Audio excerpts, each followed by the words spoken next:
Helicon West. My name is Britt, and I will be your MC. Well, I'm like half MC. I'm co-parenting this evening with a very special person I will introduce in a moment. But Helicon West is a live reading series that brings published local writers to read alongside community members in an open, uncensored forum. In order to promote the voice of every community member and democratic ideals, we honor all levels of skill, ability, and craft. In addition to featuring published authors to give the literary arts more exposure in Cache Valley and its surrounding areas, we invite and celebrate aspiring writers from every walk of life to find and share their voices with us. We are committed to the causes of inclusion, accessibility, and representation in our writing community. I would like to thank our sponsors, the Bear River Heritage Area, the Logan Library, Sugar House Review, Utah Humanities, our founder and matron saint, Star Coulbrooke, and the Cache Valley Center for the Arts for our springtime home. Yeah.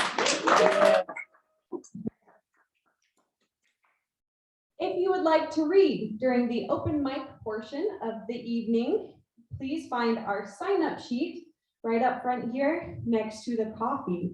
If you would like to enjoy some coffee, please do so on the hardwood, as this is new carpet that they laid down just this year. If you are on Zoom and want to jump in on the open mic portion of the evening, you can raise your little virtual hand. It's down at the bottom, either underneath participants or reactions, one of those two. It depends on the version of Zoom you got.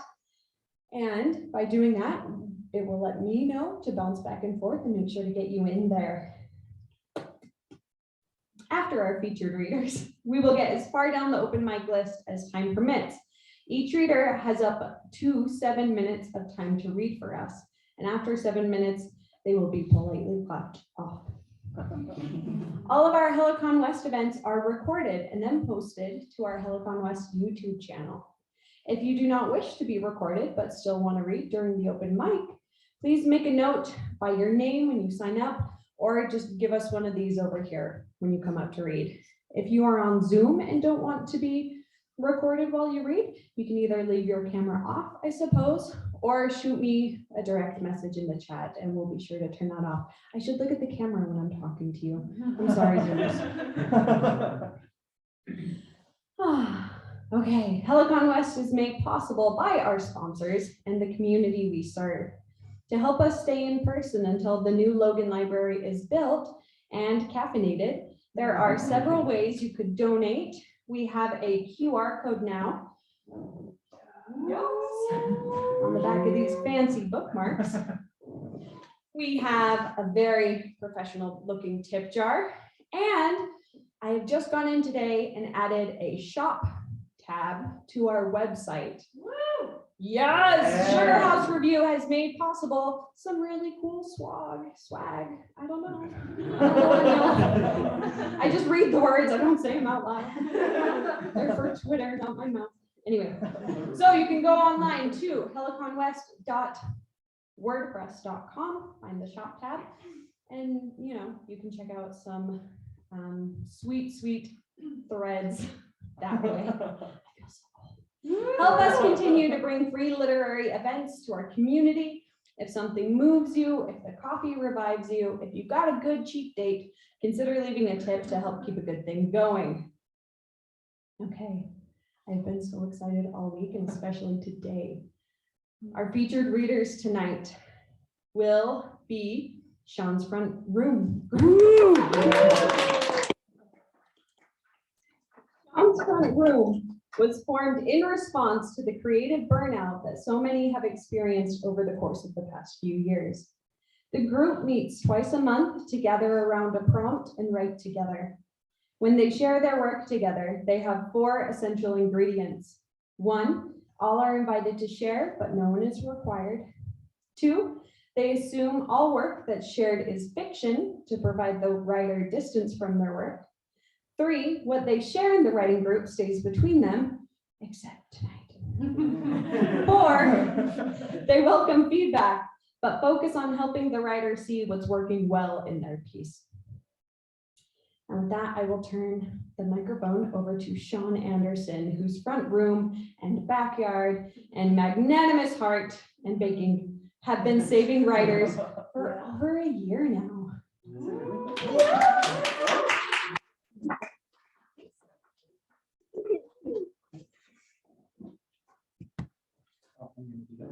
Hi, and thank you for coming out. I'm going to get us right into these wonderful writers because I'm really lucky to be able to, is that good? Is that? Ooh, is that okay? Cool. I'll stop punching. I'm really lucky to be involved and to get to write with all of these very talented human beings. So without anything else, I'm going to start by introducing our first reader. An enthusiast of philosophy, Jay Paine often overindulges in existentialism, but when he's not grappling with the meaning of life, you can find him reading a sci-fi novel or writing with his pals in Shaun's front room. Jay currently serves as a poetry editor for St. Paulo, USU's undergraduate literary magazine, and his poetry is published in Fractured Poetics, a poetry anthology, the Road Runner Review, and on Shannon Ballum's website. Woo! So, here's Jay.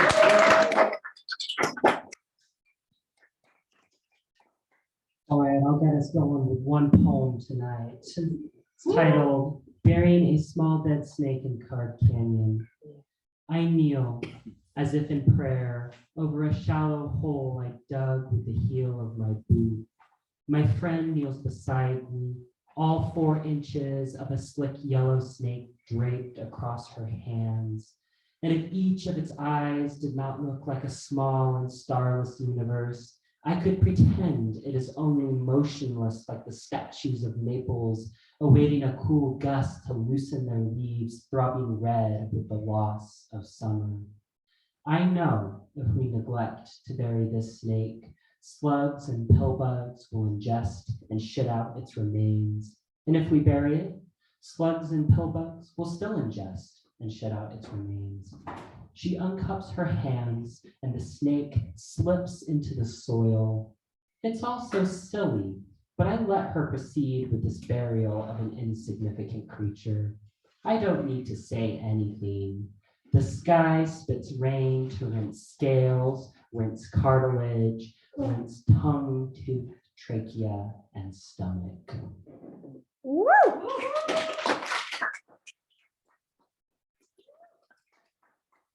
Thank you. I'll introduce our next reader, Millie Tullis. Millie Tullis received an MFA from George Mason University in 2021 and is currently studying folklore at Utah State University. Her creative work has been published in Sugar House Review, Rockin' Sling, Cimarron Review, Ninth Letter, and elsewhere. She is the editor-in-chief of Sultry and Lyre, an online journal publishing literature at the intersection of faith and doubt. And she is proud to have known Britt Allen since approximately 2002. Yeah.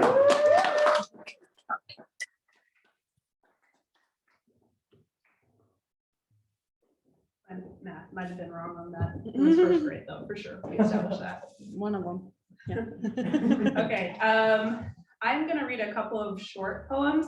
And Star told me that I should talk a little bit about my poems before I read them, which is good advice, because they're short and often there's sort of a lot of context behind them. So I'm gonna read 2 fairy tale poems. I started kind of working with fairy tales in my creative writing to think about like sexual violence and rape culture. So trigger warning for that. And I'm interested in like retellings as a place for both variation, change, and consistency. So this poem is specifically about thinking about fairy tales and repetition. Fairy tale. My mother said nothing, my mother was dead, my mother was knitting and feeding the baby her breast. My father, he killed her, my mother was dead, my father wore Levi's, my mommy baked bread. He daddied me down, jaw cracked in my head, my milk teeth rained red, my father, my husband, so rained the real dead, so pretty, so my daddy said.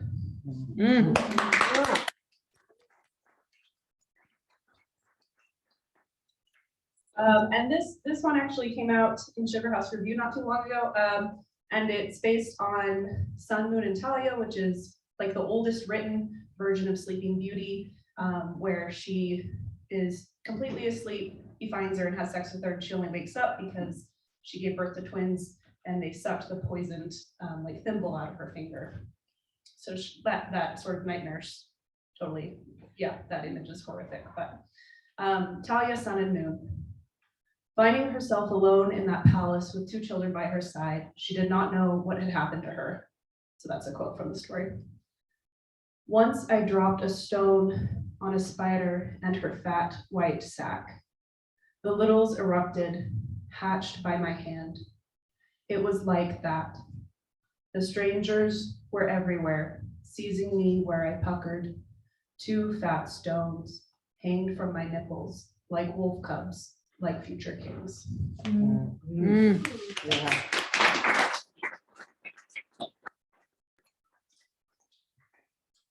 I'll read one more. So I've also been doing a lot of work with like Mormon history in Utah, specifically Mormon women. Anyway, and so this is a vaguely Mormon poem, but if you've got any weird pioneer stories, or if you write weird poems about God, do send them to Sultry and Liar as well, as we'd love to read them. Okay, and this is also Sugar House. God sees everything, but sees can't be the word for how God everything's. In my childhood, he saw all. Do you need a body to house a verb? Mormon God has eyes, pupils, a tiny God-shaped window for picture to crawl through. Thank you.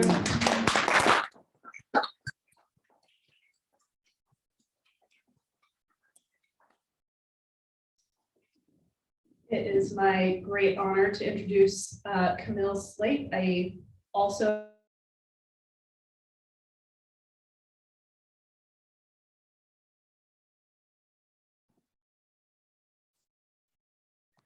Okay, our Zoom friends, we lost like the internet clipped out of the building for a second. I don't know if you noticed. Hopefully you didn't even notice, but you are back now. And Camille, you were just lovingly introduced. You may take us away.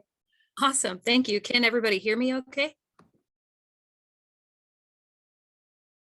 Hello? Hold on a second, Camille. We can't hear you. Can the other Zoom people hear me? At least one other Zoom person can hear you. Oh, we can hear you now. Okay. Yes, affirmative. Yes, go for it. Awesome. Cool. So I'm excited about this. As this kind of how the group goes, all of the stuff that we write in the group happens in real time, and we share rough drafts. And with that, the majority of what I'm sharing is rough draft still. I haven't edited any of it. And I've compiled several shorter things that I've written, and I've kind of compiled them more of within like a lyrical style of essay. So if it is all over the place, yeah, it is all over the place. Prepare for that. What kept me up last night? Can't stop. The house is too quiet. The house is too loud. Oh, the room is too hot, but now it's too cold. The Amazon Prime thunderstorm isn't loud enough with the fan on, but I'm tired of Campfire with Beach Waves, which has been on repeat since May. The Rain on Leaves isn't doing it for me. I guess Campfire with Beach Waves it is, again. Itchy, jittery, wide awake. How is it that 30 minutes ago I couldn't keep my eyes open, but now I'm in bed and my brain is hurting me? Opens TikTok, just one video. 3 hours later, maybe I'll try this meditation on Spotify. No, I hate this person's voice. It creeps me out. I need a snack. Now I'm thirsty. Now I have to pee. Now it's 1 a.m. and I'm screaming at myself for still being awake. Punishment continues. I should have never done this or ever forgotten to do that. What if I'm not doing enough, or what if I'm still stuck in that same cycle as before? Did I remember to lock the door? Did I take my medicine? What if I get bitten by a spider? Time to turn on a Disney movie. Nope. Disney triggers me, remember? What about Gilmore Girls? Nope, that one too. Schitt's Creek? You like that show too much to just let it play in the background. There are so many people missing in the world, from an illness that seems to have no end in sight, from my life. There are so many people missing from my life. I have big plans, but I just do not trust anybody anymore. I got sick. I have no idea how, and I could get sick again. The safest place for me to be is right here in this bed with these pillows that are hurting my neck and these spider webs that keep growing. Just turn the lamp down lower, it'll help. Nope, it did not. It only made things worse. The light has been turned back on. I miss the safety of living in a house where there are others in the next room. I miss the warmth of another being in the bed next to me. I'm so fucking tired. I am so fucking tired. Oh my God, I'm so fucking tired. So fucking tired. I'm so fucking tired. Dear Disney. Dear Disney. Instead of your faux allyship highlighting and fetishizing the internalized conflicts we face as children of a colonized world, and therefore reinforcing such malicious stereotypes as, quote, normal, how about you actually side with humanity and use your mega platform to combat hate by creating space for broader definitions of family and identity? Signed, everyone. Yeah. Emotionally immature parents. Emotionally immature parents projecting all of their unresolved childhood trauma onto their kids, and said kids developing any coping mechanism possible to account for the fact that they have no fucking clue how to breathe for themselves, much less think, know, and love themselves, because they were too busy stepping into roles that no child should ever be asked by their parents to fulfill for them. Eventually, kids growing up with their coping mechanisms evolving into big kid troubles now, such as poor communication skills, lack of boundaries, addictions, and worst of all, a fledgling self-esteem. Big kids getting gaslit, being called lazy and entitled for wanting any shred of dignity and respect from their elders, the elders they sacrificed their entire childhood to help raise too. Dear 2007. Dear 2007, your bookshelves of Bibles all have one thing in common. They were created by and for people to use, manipulate, and destroy the lives of anyone who ever dared to truly love themselves. Who are the real cowards? Signed, C. Death and dying. Greeting afterlife is just like opening any other new chapter, leaving one home in search of another. And in the moment of that page turning, we finally reach the beginning of an understanding that we've consistently been longing for throughout our previous lifetimes of grief. As we actively are dying, our spirits are constantly barreling towards that infinitely spinning center where we are the least harmed, in a place of rest, in a place of quietness filled with answers, in a place of stillness to simply be that is only heralded through unconditional acceptance of all that has been before. Death beckons us to leap out of the airplane without a parachute and promises us safe landing despite whatever the view is on the way there. Dear body, I am trying. I am trying to listen to you.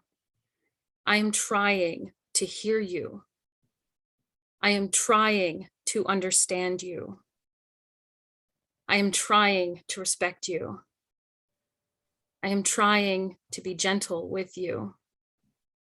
I am trying to protect you. I am trying to nurture you. I am trying to keep you. I am trying to reprieve you. I am trying to quiet you. I am trying to relax you. I'm trying to reassure you. I'm trying to hold you. I'm trying to help you. I'm trying to soothe you. I'm trying to guide you. I'm trying to collaborate with you. I'm trying to cooperate with you. I'm trying to accept you. I'm trying to contain you. I'm trying to release you. I'm trying to heal you. I'm trying to make space for you. I'm trying to love you.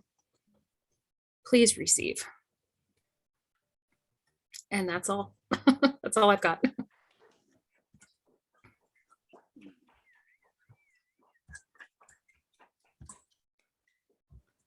Okay, so I have the pleasure of introducing Jessie Hahn. Jessica Harrison Hahn writes because it feels like the best thing to do. Writing in Shaun's front room makes the experience all the better with people she's met through USU's English department and writing center.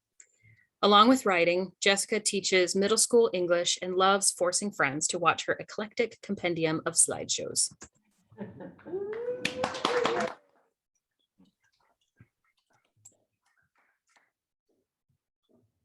All right, I have a tiny slice of a novel that I've been working on for a while. So I'm just going to read the very beginning because what better place to start? So, just for a tiny bit of context, this is historical fiction. It is English, England. I can't do an accent, so pretend. Anna's discomfort made her aware of every acute detail in the cemetery.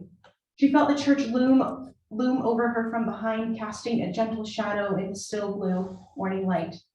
She breathed the coolness of the air and smelled the subtle decay of golden leaves that still clung to their branches, too stubborn to accept the impending winter. Her friend's warmth, Margaret's warmth, radiated toward Anna as they stood just feet away, staring down at Margaret's father's grave. Anna's fingers pricked away at the thorns of a dozen roses she cradled in her arms. The roses were for Margaret, though Anna couldn't bring herself to give them up until they were thoroughly de-thorned. Words seemed meaningless to Anna. She already exhausted every possible condolence after the funeral the day before. All she had left was a neat bundle of flowers and a lot of worry. Anna took a chance to glance up at Margaret's face, which only caused Anna to pick at the thorns faster. But even through her anxiety, Anna could not help but note two men lurking at the opposite end of the churchyard. The men appeared to be studying the name on a headstone, acting as though they came to visit a specific grave. However, every few minutes, Anna heard the faint rustle of leaves underfoot. She would turn to see the pair pretending to fret over another headstone, this time a little closer than before. While peering over her shoulder at the strange men, she suddenly felt a quick pain in her finger. She turned her attention back to the roses and pulled the offending thorn from her index finger, dropping the thorn only for it to be caught by the folds of her skirt. "We don't have to stand in silence," Margaret said. Anna kept her eyes fixed on the roses, feigning comfort and indifference. "What would you like to talk about?" "Anything, truly." Margaret searched for Anna's eyes, though she did not want to. Anna returned the gaze. "I have no idea what to say, Margaret, for fear of causing even an ounce more pain." Margaret smiled, the same soft smile Anna admired since they were children. She stepped closer to Anna and took her arm. Technical difficulty, excuse me. "Anna, my dearest friend, there is a time for pain and grief and even silence. Believe me, I feel it. But while you are here, let's talk. I think it will be better that way." Anna squeezed Margaret's arm while sliding her other hand along the rose stems, a final defense against the thorns. "Here," she offered the roses, "dethorned and budding." Margaret accepted the flowers and held them close to her body, enveloping the red petals between her black ribbons and sleeves. Anna's friend stood in front of the fresh grave, caught between competing currents of cold air. The red of the flowers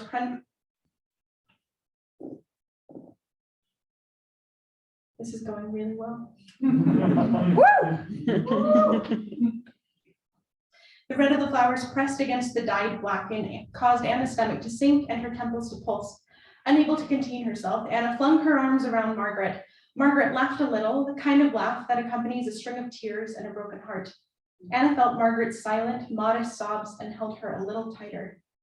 "I'm so sorry, Margaret, really, and I'm sorry to have to leave you here alone." Anna released her friend and produced her handkerchief from a pocket to hold out for Margaret. Margaret laughed again through another sob and took the handkerchief, dabbing her eyes. "I'm sorry too, but I think it will be better that I stay here." Father is buried next to mother, just like he asked, and I can't bring myself to leave him. Besides, I never enjoyed the quick pace of London. No, Keswick is quieter, more peaceful. It's nice to be back. I will admit I'm far from thrilled by the distance, but you deserve whatever you need to be happy, Anna said. Margaret grinned in the small, beautiful way that proved her resilience. Anna marveled at Margaret and remembered when they met as children just after Margaret's mother had died, and she and her father relocated to London. Knowing about Margaret's woeful situation before they met, Anna expected to see a girl battered down by sorrow. But even in despair, Margaret maintained a certain sort of brightness. Anna saw that brightness when they were small and saw it again more than 10 years later in the churchyard. Thank you, Anna. You're right, of course. Our friendship will have to adjust for distance. You cannot pretend to be sick and call for the doctor in order to spend time with me anymore. Oh, really? I pretended my illnesses, did I? Anna scoffed. We both know there was nothing false about my being ill. No, of course not. Those occasional miraculous recoveries upon my arrival were always a lucky coincidence, Margaret winked. Anna rolled her eyes and smiled. I suppose friendship is the best medicine. I can't argue with that. The two of them looked back at Margaret's father's grave. Flowers from the funeral were covered in a fine layer of frost. The sun peeked up from the mountains behind them, illuminating the inscription on the headstone, Richard Poppington, R.I.P. He was a good man, Anna said, and a good doctor. You would be the expert. I'm confident you were his most needy patient. And thank goodness for that. How else would we have become such excellent friends if you weren't catching every cold that blew your way and my father hadn't toted me along with him to appointments? That's one way to look at it. Personally, I could have done without the sicknesses, but you've always had a knack for seeing the positive, a trait from my mother. Margaret looked at the grave to the left of her father's. That's what father said, though the positive is harder and harder to find. Out of the corner of her eye, Anna saw Margaret's face fall, and she heard a deep sigh as resiliency deflated. Anna took Margaret's hand and nodded toward the ground. Margaret returned the nod, bent forward, and laid the roses at the base of the headstone. She hesitated as she straightened up, picked up one of the dozen roses, and gave it to Anna. Oh no, I can't accept that. It's for you, for your father. Anna pulled her hands away, but Margaret caught one and surrounded it with her own, the rose at the center. Consider it a parting gift, a rose for a rose. Perhaps it was the pity or a premature longing for a distant friend. Maybe it was simply Margaret's warm hands wrapped around Anna's chilled fingers. Whatever the reason, she accepted the flower without further protestation. Thank you.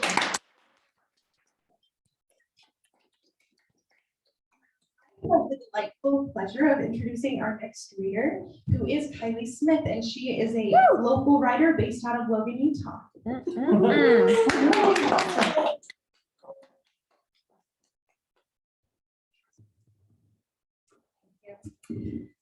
Okay, so in honor of Shaun's front room writing group, I'm gonna read a poem that I wrote in Shaun's front room. So this is titled A Letter to My Stepmother. I haven't wanted to write to you. I wanted silence. Like the day the judge ordered me out of your home and the cop removed the yellow you ribboned around my wrist to hide the scar. But then I went to talk to Father and I saw your nightstand. On it, a list of things you're sorry for. And I remembered Christmas, age 10, and the way you apologized for beating a hole into the wall after I burned the gingerbread, and how we covered the spot with the golden cross, and you braided lace into my hair and traced stars on my skin, while I wrote to Santa to sort through all of my wantings.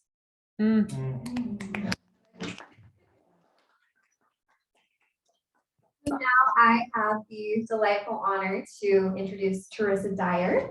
So Terysa had the good fortune to meet most of this beautiful writing group, including Shaun himself, in the USU Writing Center years ago. Since leaving USU, Terysa has continued to write creatively whenever she is able, even now that she works as a tech writer here in Logan. She lives down on the island with her fiance, Sam.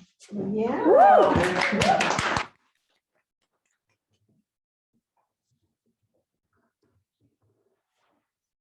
All right, I have two poems. The first one is called Puppy Sitting. My left hand bears a long scratch like a comet's tail where a razor tooth dragged its trail through my flesh as I pulled away. His lightning quick lurch and snap catches me reaching for knotted rope to redirect fickle attention. Instead, I grab an old red rag to twirl like a matador, target his instinctual bite. We become inadvertent chew toys with painful pinpricks on our hands and wrists that remind us how vital this training will be once the round black-brown collie mix has grown well beyond his cotton-soft puppy fur, his tacky sweet baby's breath. 9 weeks old, and he knows already to show off his mastery of sit when he hears the plastic rustle of the Blue Buffalo Chews bag. Soon he will learn to reserve resonant yelps of excitement for a danger more real than the wheeze of the squeaker inside his stuffed duck.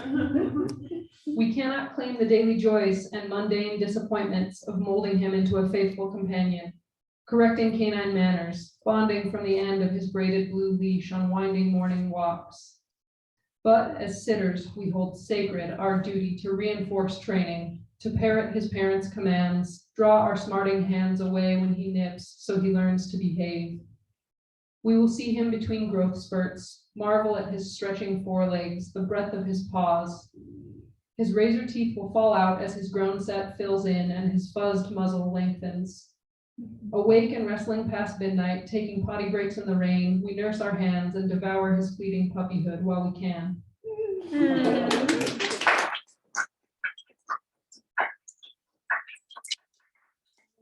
One more, this poem about a bicycle. Beauty.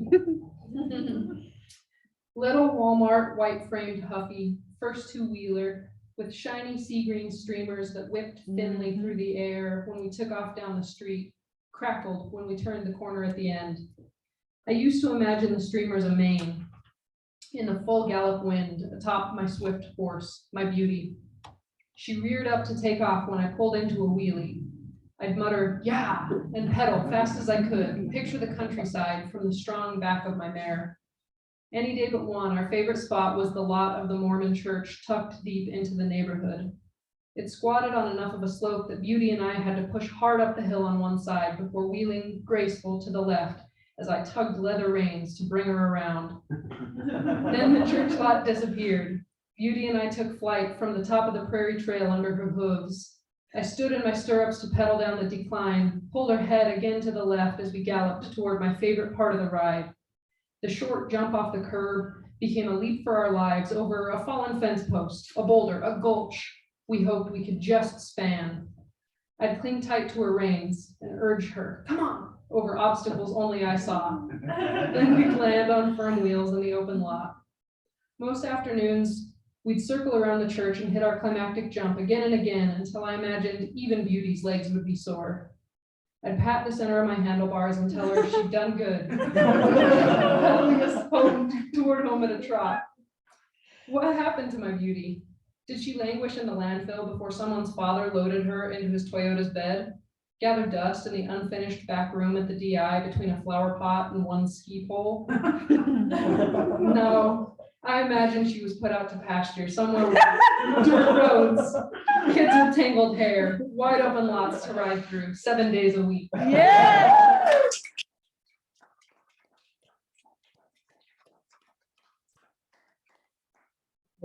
And now I get to introduce Shaun Anderson.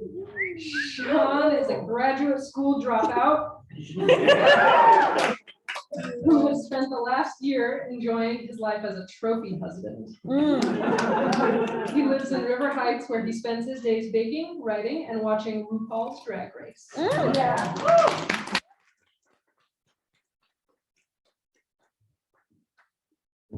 Cool. Let me actually be able to see you. Okay, so I'm going to read. I've been writing since I dropped out of graduate school. I've been working on a romance novel that takes place between two LDS missionaries. It's all in letters. It's just letters that they're sending back and forth to one another. So where we're picking up, because I'm not like Jessie and starting at the beginning, I'm starting somewhere in the middle. So I'm sorry. One of the missionaries has come out to the other one responded, and now we're getting the response to the response, if that makes sense. Perfect. Okay. So here we go. Dear Heber, I am touched that you remember the night you came home from Palmyra. That week was a lonely one. We had just moved out of the dorms and into our Meadowview apartments, and all of our friends had gone home for the summer. I spent every night walking. I walked up Logan Canyon and I walked down to Macy's. I walked past the temple every night, just trying to adjust to the solitude. When we lived in the dorms, there was always someone to hang out with and something to do, and then abruptly, there was nothing. My classes had ended. I hadn't found a summer job yet, and my only remaining friend in Logan was off on an adventure with his family. I needed to see a friend, and so I waited up. When you stumbled through the door at 4 a.m, I figured you'd want to go straight to bed, but you dropped your suitcase by the door, sat with me at the kitchen table, and asked me how my week had been, how I liked the new apartment, if I had made any new friends. It felt so generous of you to sit with me until sunrise, after I spent a week in social starvation. And I'm once again moved by your generosity. Your last letter was everything I can let myself dare to hope. I am grateful that you still want to be my friend, and I am even more grateful that it feels like nothing has changed between us. I still feel like myself in the space of our letters. When I write to my parents and when they write to me, everything we say is a dance around the knowledge of my same-sex attraction. It's like the testimonies and declarations of love in each letter my dad writes are laced with a pleading for me to stay in the church. Every update I get from my mom about my brother's kids feels like a reminder that I'm supposed to get married and have children as soon as I get home. Somehow knowing about my same-sex attraction has altered some core understanding in our relationships. In your letter, you took the time to acknowledge me, and then you carried on like you always do. You told me about Sister Yardley, who I desperately hope to meet someday. And you told me about Edward, who I hope can get over his aquaphobia and finally be baptized. And you talked about your own mission struggles, and I'm sorry that you and Elder Barker aren't getting along. It's strange that I revealed something that felt monumental, only to find out that the news of my same-sex attraction doesn't always have to be life-changing. Thank you. And now for the news of life in the San Fernando mission. Elder Richens has been transferred. I'm now companions with Elder Myers. He seems likable enough, although he's definitely not as hard of a worker as Elder Richens. I don't mind it very much, since it's giving me the chance to see how different missionaries behave. I have 2 complaints. One, I have to lead out in every street contact. No, it's the air. Oh, okay, cool. Thanks. So, one, I have to lead out in every street contact to let people pass without trying to talk to them, even though we're told to talk to everyone. 2, the members in the local congregation don't like him. In my least charitable moments, I'm glad that Elder Richens and I baptized all 3 of our investigators before Elder Myers was transferred here. I just know that Elder Myers is the kind of missionary who would count Jose, Beatrice, and Maria as his baptisms, even though Elder Richens and I did all the work to find, teach, and prepare them for baptism. Not that counting baptisms is what a mission is about, but the first question Elder Myers asked me was how many baptisms I've had. He still hasn't told me his number. I also want to stress that Elder Myers has some positives. He owns every Especially for Youth album dating back to the 1990s. So I actually have some musical variety in my life again, rather than the same 3 Motap CDs that Elder Richens would cycle through. Elder Myers also connects with people that I never could. We've been visiting former investigators trying to find more people to teach, and we met a man named Andy whose entire front room is decked out in NASCAR paraphernalia. I don't understand NASCAR at all, but Elder Myers got us in the door by referencing some driver I've never heard of before. And he wasn't super excited about hearing us teach him, but it was a pleasant enough way to spend the afternoon. And Andy did say we could stop by again sometime. Who knows, maybe he'll let us teach him again. Aside from that, we haven't really had the chance to meet with anyone else. No one really ever warned me about how boring being a missionary can be. When you don't have people to teach, it's a lot of aimless walking, driving, and door knocking. During my first few weeks, I tried to memorize every story when someone yelled at me or threatened to call the cops or slammed the door in my face, but they all blur together after a while. This week has been filled with dull repetition. I wish I had better stories, but I don't. It's just a week of trying to find people to teach, and those are the hardest weeks of missionary work. Thank you again for your letter. Thank you for being Heber. Love, Simeon.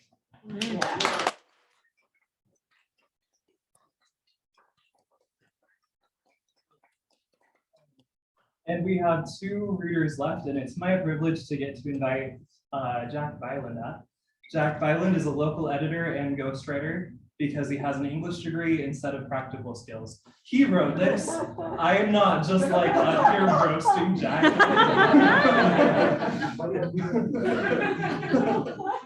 And that's how he likes it. He spends his free time stressing about where he will go for grad school in the fall and writing stories that worry his parents. There's little he loves more than a good writing group and a well-made PowerPoint. Yeah.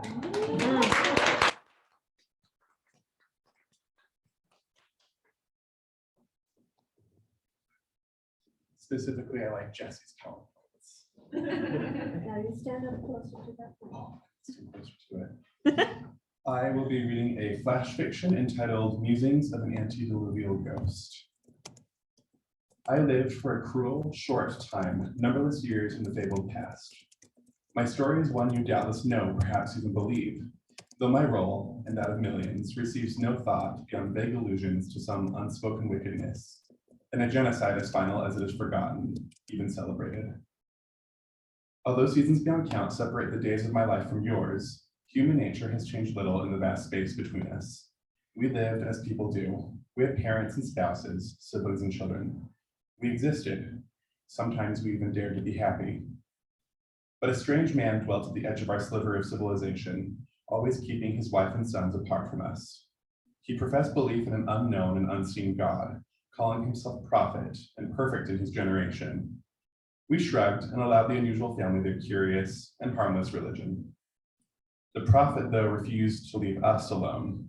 He came to the cities from the compound where he and his family lived, and he ranted about repentance, change, and righteousness. We scoffed. Old familiar warnings about the end of the world, the doom of humanity. Nothing other messengers hadn't delivered before.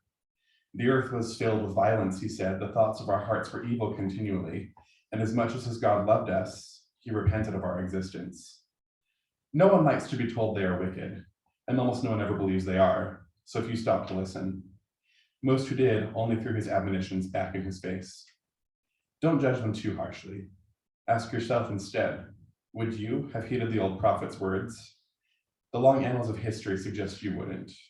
Imagine your own neighbor claiming that they found grace with God and walked with him, that the Almighty himself had come to warn them, and them alone, of the end of all flesh. You would find it laughable, and you know it. There will always be some odd soul who cries about the end of the world. In time, our funny little prophet let us be. We observed, bewildered, as he and his sons set about building a massive ship, leagues away from any ocean. No doubt you now understand the trajectory of my story. It was difficult not to be amused at the strange family's antics, though we mostly continued to ignore them. The prophet sometimes returned to the cities to warn us once more. Some grew weary of his warnings and threw him out. I wish they hadn't done that, though I understood their frustration. I still do. After we threw their patriarch out, they never deigned to speak with us again. No words for lost causes. We continued to live and persist, and all the while the Colt family built their ship. They gathered animals and livestock, herding them aboard their landlocked vessel. Even when the rain fell, no one panicked. The proper season had come for such things. Children danced and jumped in puddles. We captured precipitation in buckets. But the rain fell in ceaseless torrents, and people began to wonder at the length and rage of it, as though the windows of heaven had been opened to pour out all they had. Panic set in when terrible fountains broke out from the earth, geysers and jets that burst upward with the strength to level buildings and raise mountains. It was then that we remembered the words of warning given by our strange little prophet. How could we not in the downpour? We rushed to his great ship, which is soon to dwell on dry land no longer. Fists pounded on the great doors as each of us begged for entry and salvation. Apologies for mocking the prophet rang out from both the guilty and the innocent. We believed him now. We had repented, though we knew not of what. Surely he possessed the goodness of his loving God. The prophet greeted us with silence. He and his family ignored our pleas, refused us mercy. Only God's chosen were privileged to survive his great flood. So we perished. God undid his creation and destroyed all living substance. Some died before, when the waters first burst forth from the ground in a rush that tore down buildings. Others met their end in the rushing flood that swept them away. A great many clung to the prophet's ark. I numbered among them. We found handholds and clung with all our might, willing ourselves to survive the wrath of a God that we never knew. But no one could hold on forever. We let go, one by one, floundering and drowning in a sea of corpses, an ocean of the dead, made up of our families, friends, and countrymen. In time, each of us lost the breath of life and joined them. I remember sinking into the new and profound depths. My hand reached toward the surface and the sky to a last splinter of sunlight that slipped through the storm clouds. It was lost to me in a tangle of dead limbs and dead faces in the dark. God greeted me with the same cold silence as his prophet. Mine is perhaps the most widely lauded massacre in history, though the horror of it is forgotten. In every telling, our deaths are brushed aside, replaced instead with quaint imagery of animals on a ship and rainbow covenants. But to understand the horror of this history is to know that millions died. Children and babies, families, people, mothers and fathers and mothers-to-be. The capacity for evil festers in every soul. But tell me this, what was our great wickedness? What unatonable sin did we commit that merited the wrath and destruction of God himself on all of humanity? Your precious book doesn't even bother to say what we did wrong. Wow.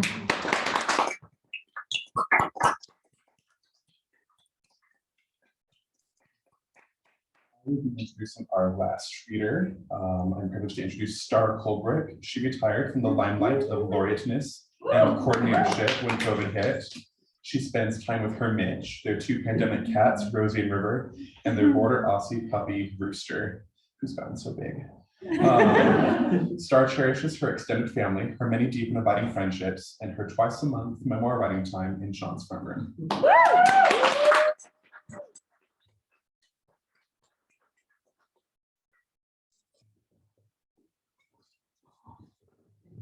Thank you, Nathan.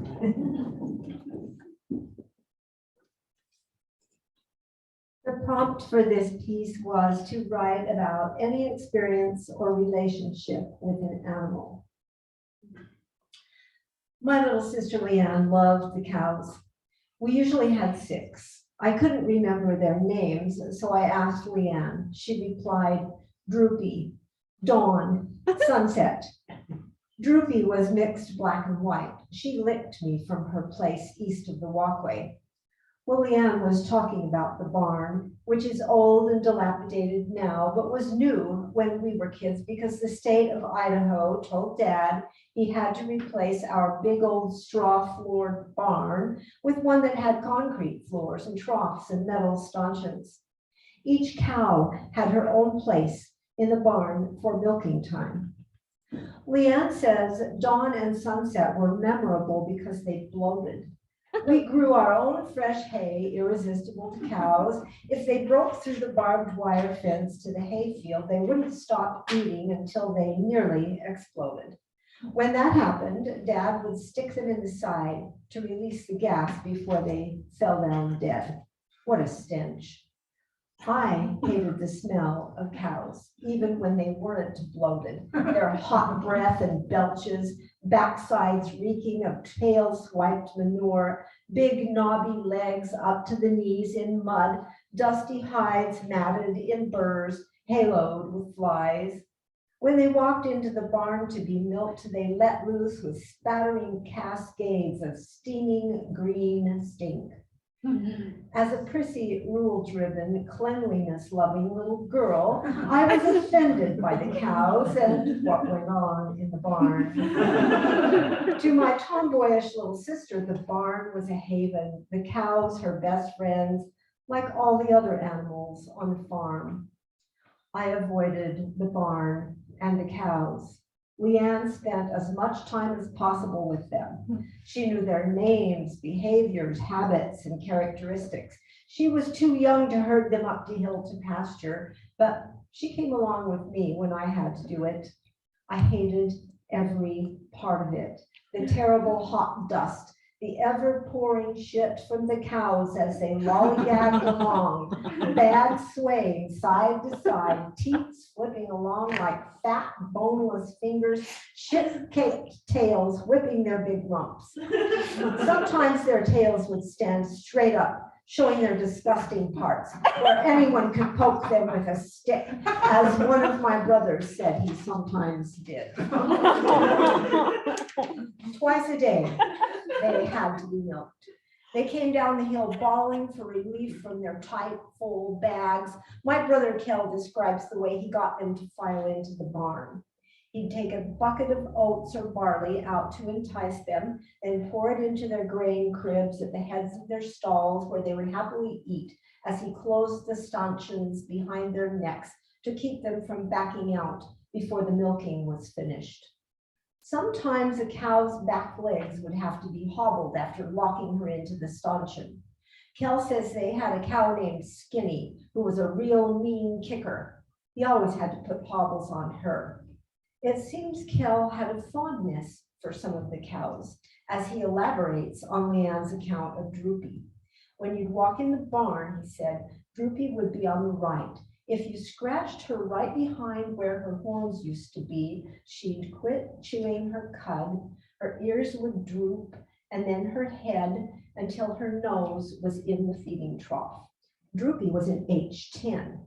H10 was the number of a bull semen Dad used for artificial insemination. I guess you could say Dad was Droopy's dad. He worked for Cache Valley Breeders Association. Kel says he and my older brothers had to keep an eye on the vials of semen in the cooler to make sure the squigglies were alive and wiggling. After the cows were settled into their stanchions with grain, Kel says he'd take a bucket of warm water and clean their teats. He says they were tits. He never used the word teats until years after he was gone from the farm. He didn't know that's what they were. Anyway, he'd clean them well because he says, I drink that milk. After washing, he'd turn the milking machine on and hold the suction cups to the teats where they'd suck onto them and pulse along pleasantly until the cows' bags were dry. The fresh milk went into the milker from the cups through long hoses. We kept some in our fridge in 2-quart bottles. But most of it got poured into big steel milk cans that were lifted into a concrete water tank to keep them cool until the milk truck came to pick up the milk. The cans were as big as I was, with funny curved lids like flat-topped flange-brimmed hats. The boys wheeled them out to the milk truck in a steel-slatted cart. When the morning milking was done, the cows were released from their stanchions and herded up the hill to pasture. Now, the reason I did not have to herd the cows to pasture more than a few times is this. I often fainted dead away with sunstroke and had to be carried down the hill by my oldest brother to be laid on the couch with a cold compress applied to my forehead by my mother. My mother made living with the cows bearable. She was a full-time farm wife until my dad died when I was 11. Then she had to get a job in town. All our young lives, Mother worked as fast as she could to keep us fed, clothed, busy, educated, hardworking, responsible, and clean. She didn't have time to pay special attention to any one of us. So when I needed medical care with the application of cold compresses for heat stroke, or a mustard plaster for a chest cold, or a brisk rub down for frostbite, or some calamine lotion for poison ivy, or zinc salve for sunburn, or iodine for cuts and scrapes, or a boric acid wash for pink eye, there she was, efficient and caring, and I was in heaven. Clean, sweet, loving care. Fleeting, for she was in demand at every beck and call of the farm and later at the department store where she worked, but I knew she loved me in those briefly attentive moments. The cows, though, had no care for me, nor I for them. Their hobbled legs, their quick tongues rasping their matted sides, their stench of hot insides out, bloated with rotting hay, in need of a sharp knife to let the stinking gas out and save them for another milking.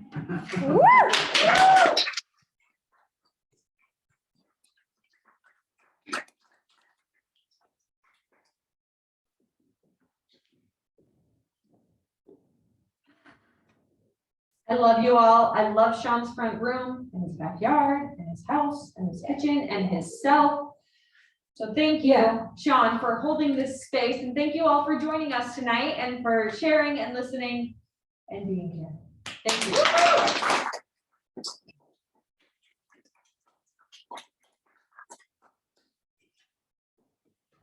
Okay, we will now proceed with the open mic. As a reminder, if any folks in the real life room want to sign up, you can come find it right up here on the front table. On Zoom, you can raise your hand or shoot me a DM.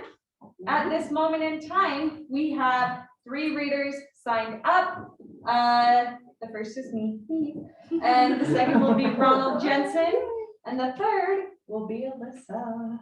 All right.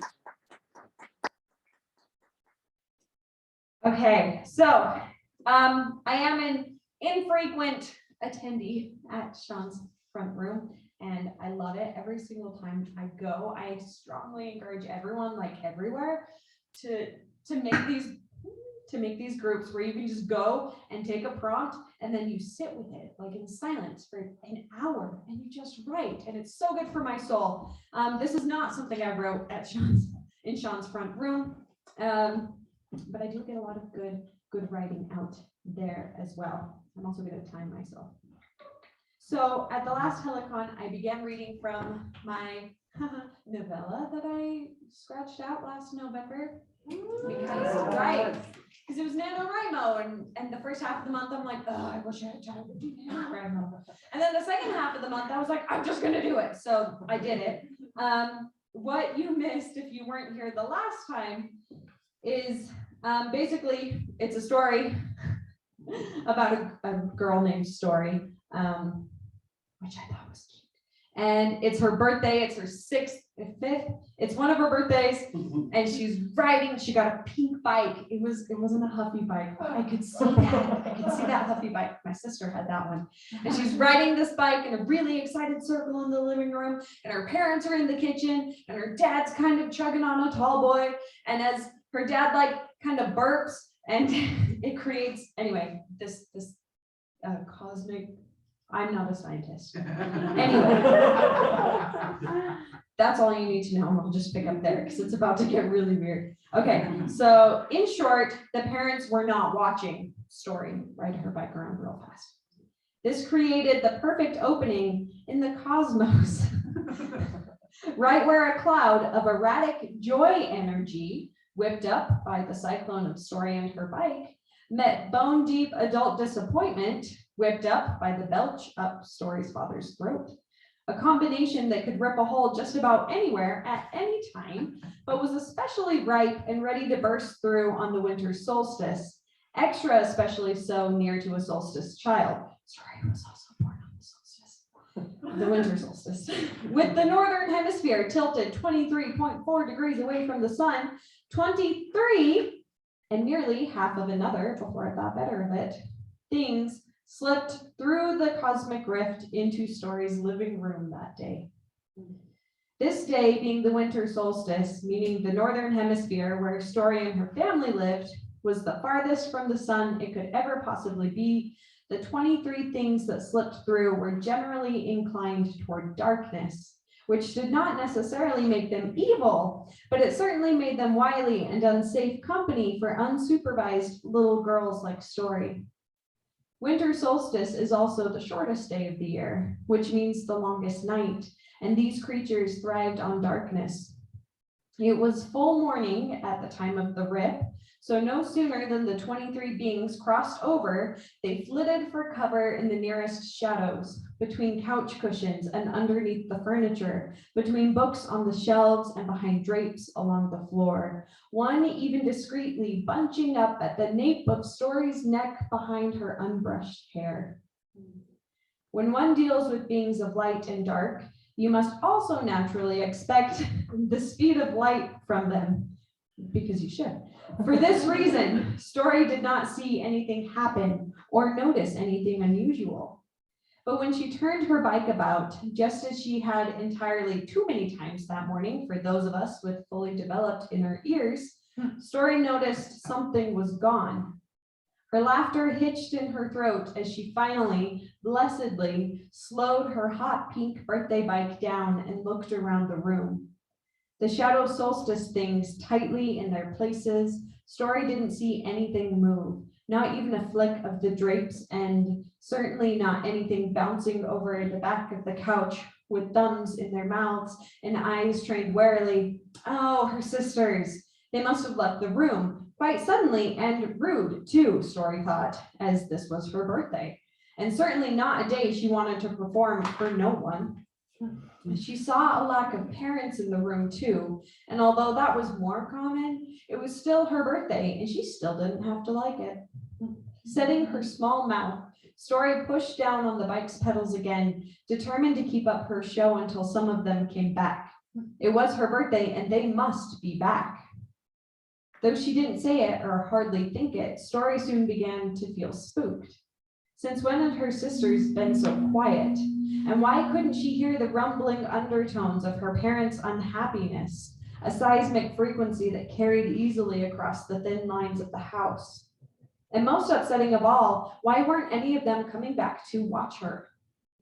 As soon as Story recognized her seed of fear taking root within her on her birthday of all days, she flung out the truest reach for help her life and body knew. "Mom!" Story chirped. The roots of the seed grasped deeper. She heard nothing in response to her SOS call, not even the hurried creak of a board underfoot. Story's mother loved to come running for her children, especially if it got her out of a conversation with Story's father. So her lack of action didn't make sense. Story braked her bike. "Mom!" she chirped again louder, bravely keeping the question mark from her voice. Still nothing. And still nothing to do in her mind but try again, as the formula had yet to fail in her 5 years. "Mom! Mom! Mom!" Still the house stood silent around her. Story was standing on the pedals of her bike now, bare feet biting into the hard plastic teeth, anxiously looking toward the doorway to the kitchen and the rest of the house. If calling for her mom didn't work, what would? Timidly, much more unsure, Story tried calling for her dad a few times, then both of her sisters, with more shrieks for her mom thrown in. But when Story held her breath, the house seemed to hold too, giving her not a whisper or an echo in return.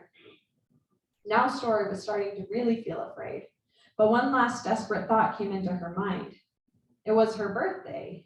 What if they had all just went and hid next to some bigger present, something even grander than a hot pink birthday bike, something they wanted to make her search for? Of course, she shouldn't feel scared. She should get excited. Hurriedly, she bounced off her bike, being sure to tuck her new stuffed bulldog under her arm to protect her just in case, and scrambled faster than she meant to through the kitchen doorway. Now you, sitting comfortably at home decades from 1999 with magical glass and search engines at your fingertips, could probably discover for yourselves with a few cute keywords what happens when 23 beings pop through the cosmos to land in a little girl's living room on the day of the winter solstice. Story, however, being 5 years old and under the guardianship of parents who wouldn't purchase internet service for many more years, had never heard of the laws of physics. That's what I'm doing. Nor had the significance of celestial bodies properly or improperly explained to her. She couldn't have known that when one thing comes into existence on Earth, another must go out. In this case, back through the cosmic rip created between her joys and her parents' despair in the house. In fact, and although it seemed like unfair timing, the fact that it was her birthday that day weighed heavily in her favor. Instead of the usual equivalent exchange rate of 1 for 1, the universe let 23 beings through the tear and only charged Earth 4 beings. Story's mother, father, and 2 little sisters. Parenthetical. For those mathematically inclined, I'd like to point out that children, especially nonverbal ones, are worth much more than adults on a universal scale and are taxed completely differently. Having no direct English translation for the values involved, you'll have to take my word for it that these 4 human beings added up to 23 light beings, especially when you take the birthday discount into consideration. That is 7 minutes from me.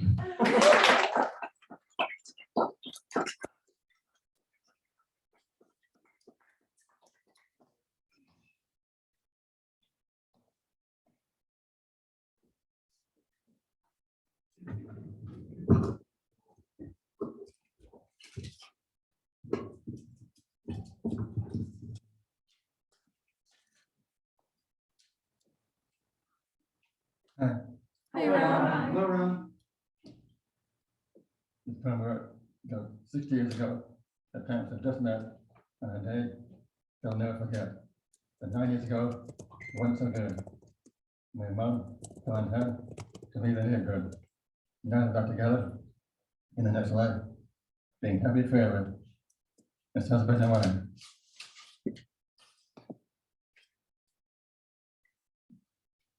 When we were together 25 years ago on a special day when the stepdaughters spent half the day with the day the parents began their married life and they became husband and wife.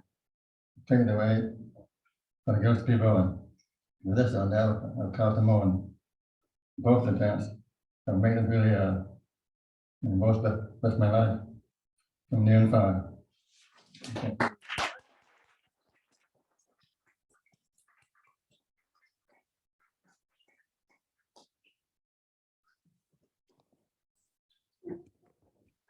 Britta, is it my turn?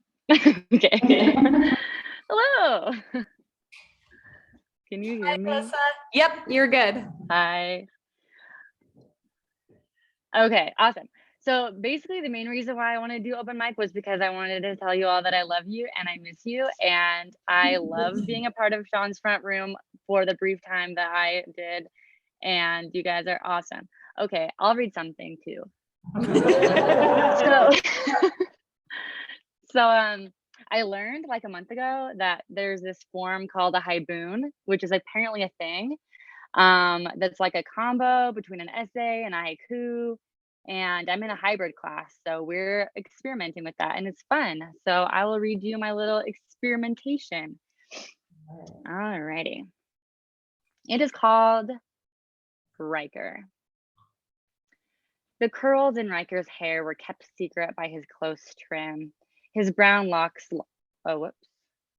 his brown locks looked messy, short, uneven spikes on the brink of curls, but never long enough to manifest. We were 8, we were 10, we were 11. At every age of childhood, Eric and the other boys taunted the same message. Riker loves Alyssa, they chanted as we walked to the cafeteria, at the playground, on the rug. I didn't know if I was being bullied or esteemed, just that they yelled it to humiliate the both of us. I didn't like Riker's hair or his Ninja Turtle shirt. I had my eye on Matthew P.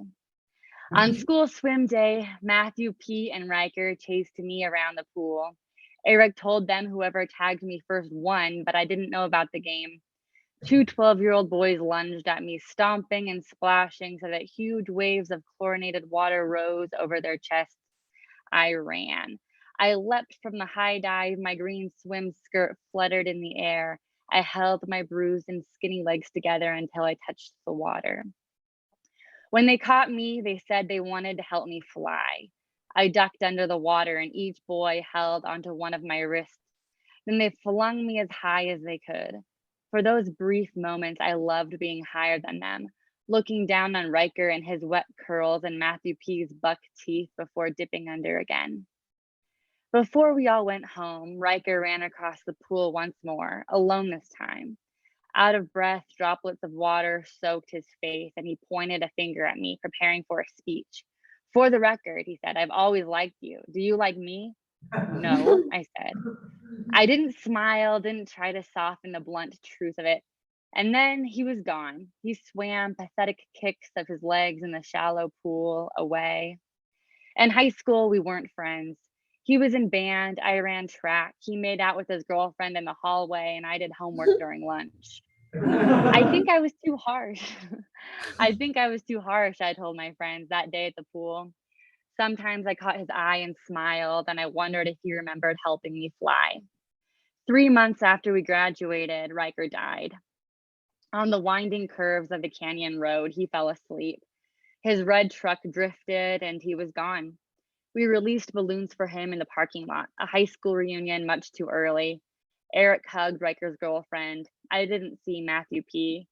Riker's mother was there, offering each person a blue or yellow balloon. She was crying. She looked at me when she handed me a blue balloon, but I looked away. I didn't tell any of my new friends that I'd known Riker once. I didn't want anyone to comfort me. I didn't have a friend to grieve. I crinkled the balloon's ribbon with my grip, and then at his mother's count, I let go. My balloon merged with the others, and for a moment, the sky filled with blue and gold orbs before they were out of sight for good. That's all. Love you guys. We love you. Thank you so much for reading for us. Okay, any other ounces of inspiration you want to read up here at the open mic? And before I let you go back into the great dark world out there, I will let you know, 2 weeks from tonight, on March 24th, we will have the USU Bullpen Poetry Slam team here, which is every year. If you want good seats, you gotta come early. Not like too early, because it takes us a minute to set up. But at least on time, because these students are fantastic. There will be flyers out about that soon. This video will be up on YouTube soon-ish. And thank you all for coming. Thank you, Britt.